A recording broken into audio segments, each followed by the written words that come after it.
Jake Paul should be fighting a real fighter. At some point, you have to fight a real boxer, Jake. I'm not going to respect Jake Paul until he faces a professional. My intentions have been pure. I want Joshua. He's been dodging me, ducking me, and I was like, whoa. So I called Eddie. Has there been any conversation between you and the Wilder camp? No, we ain't heard a peep. I said, so why is he calling my name out saying I've been ducking and dodging it? I feel like we've been stuck in a big hurdle with this last WBC belt.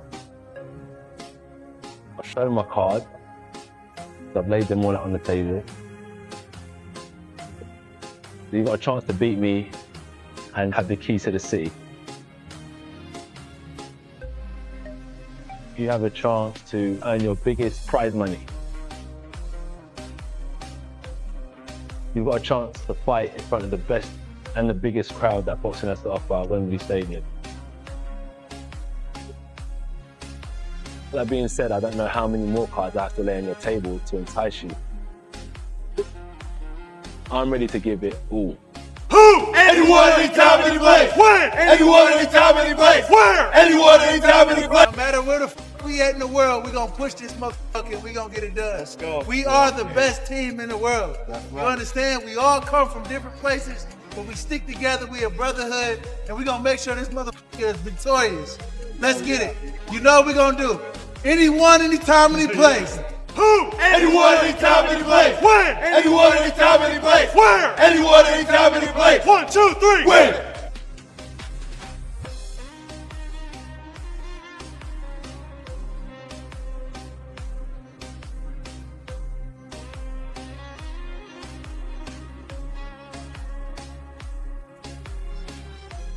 The moment that we've been waiting for. We've been trying to make this fight happen for quite some time now, and it's finally here, and we're definitely ready. He's been pushing himself. He's asking me, what can I do more? How can I be better? How can I build my fitness more? And that's really a sign of a great individual and a great champion, someone who really wants to be better. And he's doing it in this 100-degree heat. There is a saying, I would say, there's a saying that a happy fighter makes a dangerous fighter, in the sense that you put them in the right environment and their brain is receptive of what they're being taught, they're going to be more in tune with what they're going through. So I'm actually like, give me more, give me more, give me more. I look at what he does and I'm inspired, and you know, even just coming here and seeing him today, you know, it's cool to see his life and see what goes into preparing for a big fight. You know, I don't want to do it for the fame, because I haven't paid any bills. I just want to do it because I enjoy it. I still want to compete at a high level, just for the... Anthony Joshua and Jake Paul are both deep in tough training camps, pushing their bodies and minds as hard as they can. Joshua is improving all his skills, getting stronger, and preparing to show why he's a world-class champion. On the other side, Paul is working on his speed, game plan, and stamina, trying to prove he deserves to fight top boxers. First, Joshua is training harder than ever, working on every part of his boxing and doing workouts that even many pro athletes couldn't handle. If Jake Paul thinks this is just another fun influencer boxing match where people don't try too hard, he's making a big mistake. For Joshua, boxing isn't a hobby, it's his real career. One more. One more. Beautiful. Good.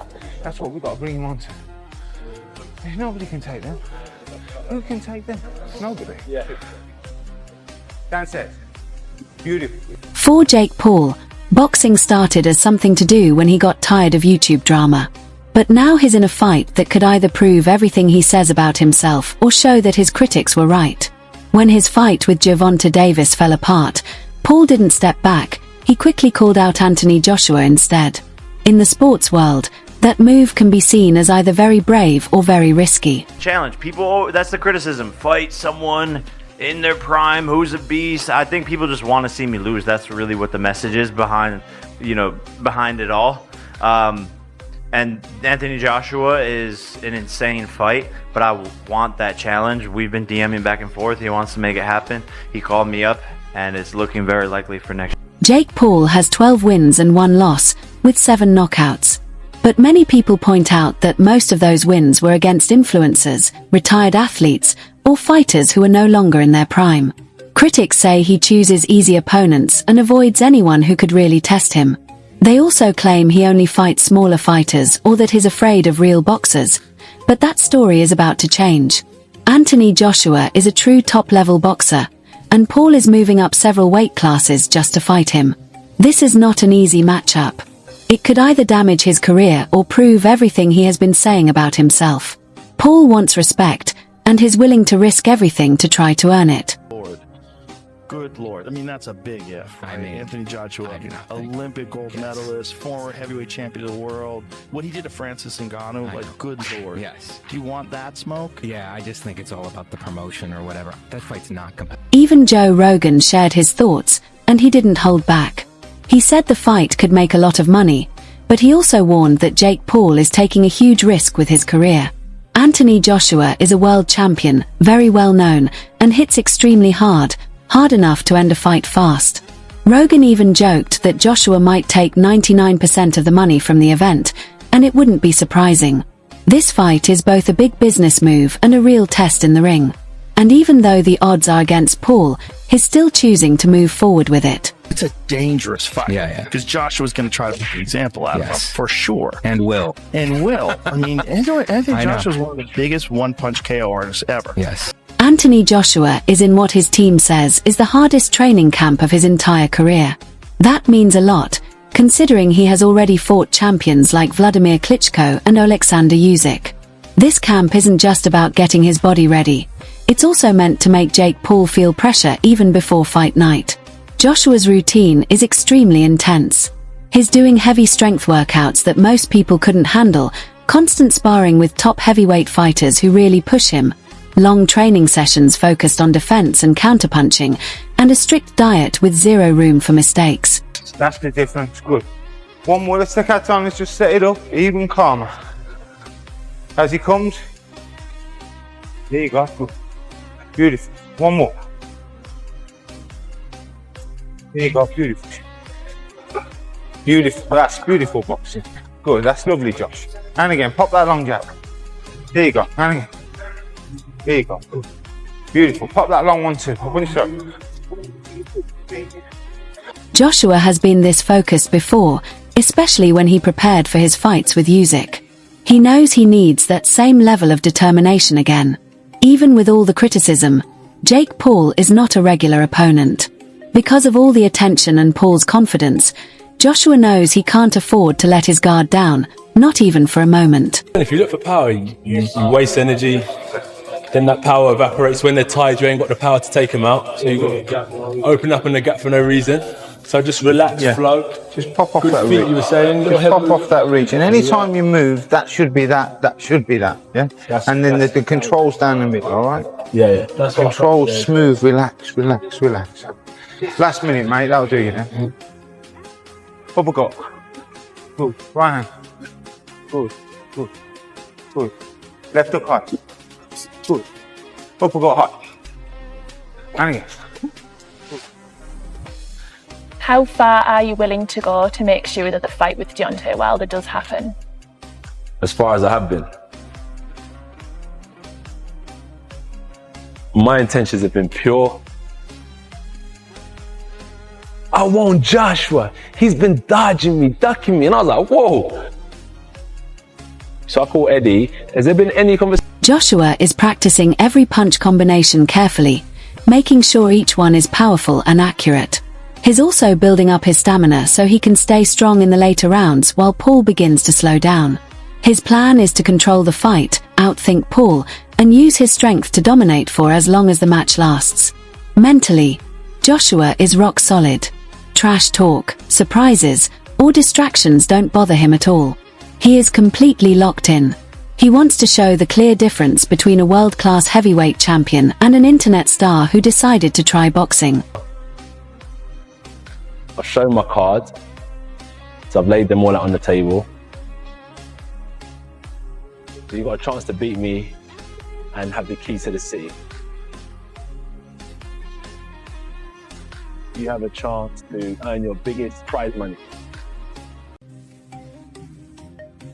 you've got a chance to fight in front of the best and the biggest crowd that boxing has to offer. Joshua is also sending a strong message.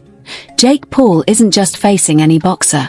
He's stepping into a storm built from years of hard work, training, and championship experience.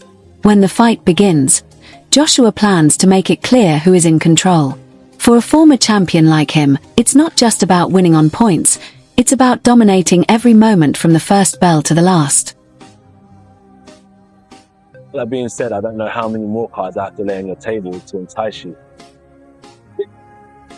I'm ready to give it all. And let's start working towards the Undisputed Championship of the world. What more can I do? This is an important fight. It's a banana skin fight, and a fight I can't afford to slip up. Certainly Ruiz, who's technically sound, will be a pain with his speed. Josh has got to break up them attacks, keep his rhythm and use his reach, and I think he'll get him under control, and I think he'll get on top of him after a few rounds.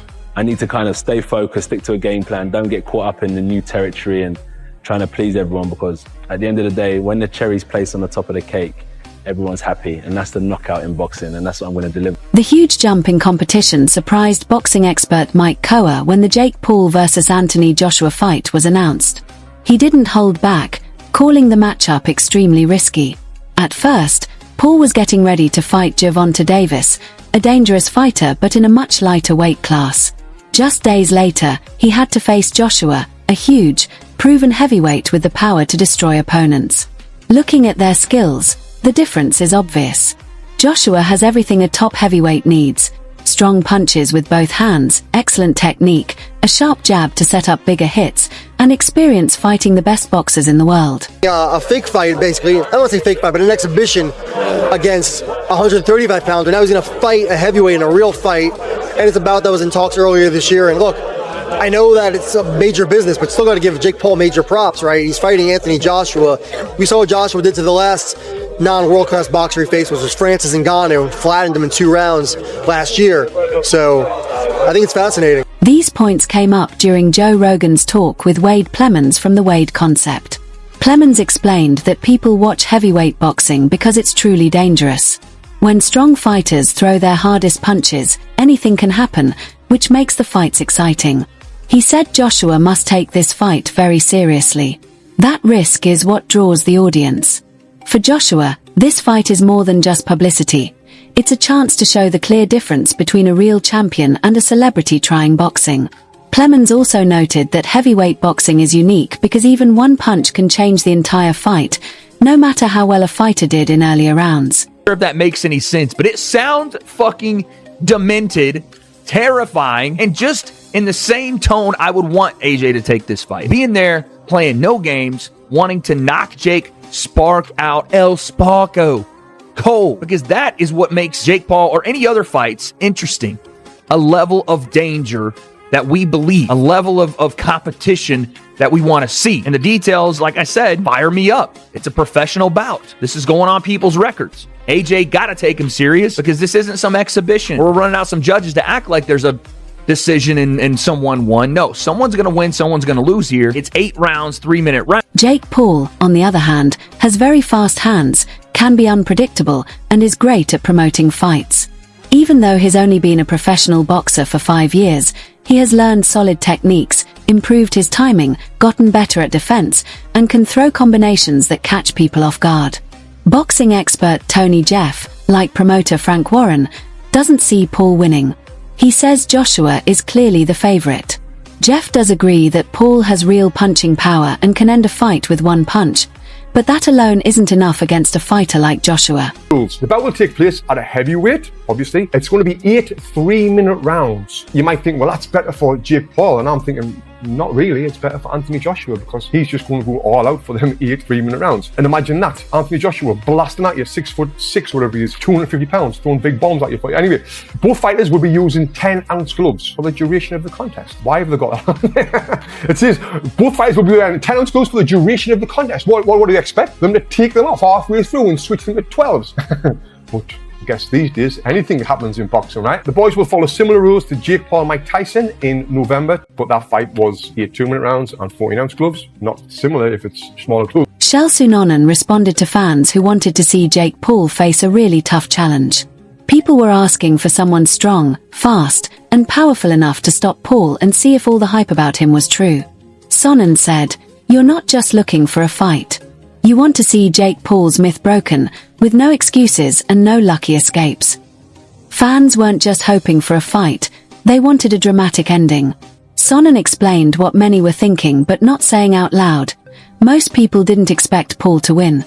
They wanted to see him face the real consequences of his actions. Hear him call my names. I gotta go out there. I gotta be light on my feet. I gotta lay on these combinations and then cut an interview and pump my hands over my shoulders like I accomplished something.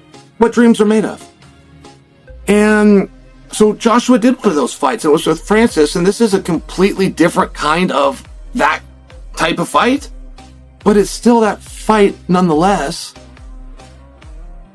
Jake Paul has abilities to win this fight. A lot of them involved moral victories. A lot of them involved getting out of the first round. And a lot of them would involve getting out of the first 2 rounds and haven't been knocked down yet. One would be getting out of the 3rd round. You've only been on the canvas once and you got up to your feet, you shook it off, and you're ready to keep going. Like, these things are all victories, but the fight that it's going to happen. When the talk turned to Jake Paul versus Anthony Joshua, Shell Sunonen spoke even more strongly. He said, "This is the fight everyone has been waiting for. Finally, a fighter with real knockout power and a proven record is facing Jake Paul." Sunonen explained that fans want to see if Paul can handle a true champion, and they want to see it clearly and quickly. This fight isn't just for entertainment anymore. It's about finding out the truth. According to Sunonen, Joshua is the one who can show it. He called the matchup boxing's way of answering an important question. Can social media fame and promotion replace real boxing training, or will true champions prove that there are no shortcuts to success? So Joshua did for those fights. It was with Francis, and this is a completely different kind of that type of fight. But it's still that fight nonetheless. Jake Paul has abilities to win this fight. A lot of them involved moral victories. A lot of them involved getting out of the first round. And a lot of them would involve getting out of the first 2 rounds and haven't been knocked down yet. One would be getting out of the 3rd round. You've only been on the canvas once and you got up to your feet, you shook it off, and you're ready to keep going. Like, these things are all victories, but the fight that it's going to happen. Looking at this fight, Showbiz made a bold prediction. He said Anthony Joshua could beat Jake Paul in just 2 minutes. He even questioned why Paul would agree to the fight, suggesting it might be his last big payday before retiring. For Joshua, though, this fight is a smart career move. By knocking out a fighter many people love to dislike, he could become a hero in the boxing world, go viral online, and be remembered as the man who ended the Jake Paul era. Oh, why would you want to get knocked out? Unless he's done with the whole shit. Maybe Jake Paul is just ready to put on his promoter cap and say, let me go out with a bang, because he's going to go out with a bang, bang, big time. Anthony A.J. Joshua is going to cave his face in. But Jake, kudos to you for taking the fight. Anthony Joshua, why would he take the fight? We responded in a way to energize his career after he knocked out Francis Ngannou. Jake Paul, a bigger star than Francis Ngannou and hated far more. Anthony A.J. Joshua caving in Jake Paul's face is going to not only go viral, but it's going to put an S on Anthony A.J. Joshua's chest, put a cape on his back, and the boxing world is going to reward him as somebody who ended this whole Jake Paul. Shakil Maori said Anthony Joshua's fight with Jake Paul is a smart career move, not just another boxing match. He explained that this fight gives Joshua a chance to enter the American market, using Jake Paul's huge fame in the US and Netflix's global reach. A big win would restore Joshua's reputation as a powerful fighter and help him make much more money. But the biggest goal is even bigger. This win could give Joshua the chance to finally fight his longtime rival Tyson Fury and create the legendary match fans have been waiting for. His promoter, Matchroom Boxing's Eddie Hearn, has suggested the 2026 could be Anthony Joshua's retirement year, and what he wants most for his client is 2 fights against Tyson Fury. Now, Tyson Fury is retired, but Tyson Fury has retired about as many times as there are Marvel movies, so that's not something we should really hang on to too tightly. It's a fight that we've really wanted to see in the English market. We haven't had it happen yet. So for Anthony Joshua, two things are most important about this. One, it's his chance, even though he's one of England's biggest boxing stars, to make more inroads into the US market. You're going to be hard-pressed, even though it sounds kind of crazy to say, a bigger American boxing star than Jake Paul. So that's huge. It being on Netflix, global exposure for him. And if he wins, and most likely when he wins, he's setting himself up for as much momentum as possible and as much leverage as possible to lull Tyson Fury out of retirement. David Hay said this fight is very one-sided, with Jake Paul having less than 20% of Anthony Joshua's skill in any part of boxing. He described Joshua as a top athlete who trains hard, lives a healthy life, and is far stronger and more skilled than Paul. Hay warned that Joshua could do serious damage and said he was genuinely worried about Paul's safety. He hoped the referee would stop the fight quickly because if it became one-sided, Joshua's punches could be extremely dangerous. Meanwhile, Carl Froch strongly criticized the idea of a Jake Paul versus Anthony Joshua fight. He said it showed that Joshua is no longer the elite fighter he once was. Froch argued that Joshua's recent record proves he is past his peak, making this fight more about money than competition. By choosing to fight an influencer like Paul, Joshua is signaling that his top days may be over. In Froch's view, this fight isn't a comeback, it's a final cash grab for a champion who has lost his way in the sport. Heavyweight fight against an elite world champion in his prime. Fake Paul, let me stop you right there. Anthony Joshua, in his last 7 fights, has been beaten 3 times. The 4 fighters that he beat didn't come to win. So, he's not in his prime, is he? He's literally at the end of his career, pretty much finished. And this is why taking this fight with you is telling you all you need to know. It's a cash out. He might as well just cream as much money as he can at the end of his career, fighting an absolute joke shop in clown world. When I beat Anthony Joshua, he says, every doubt disappears. Come on. I mean, if this is a straight up AJ versus Jake Paul, then we all know what should happen. This is a 1-round job. This isn't just another big fight. For Jake Paul, it could make or break his career. For Anthony Joshua, it's a huge opportunity but also comes with real risk. Fans can't stop watching. Can Jake handle Joshua's size, strength, and experience? Or will Joshua take control from the very first bell? Every punch could change everything. This is the kind of fight where heroes are made and careers are tested. Paul could lose everything if he gets beaten badly, while Joshua could hurt his reputation if he doesn't show why he is a true champion. What do you think? Who will win? Like this video if you're excited, share your prediction in the comments, and subscribe to Fightverse for more fight updates, expert opinions, and training camp news. This is a historic fight, and you won't want to miss a single moment.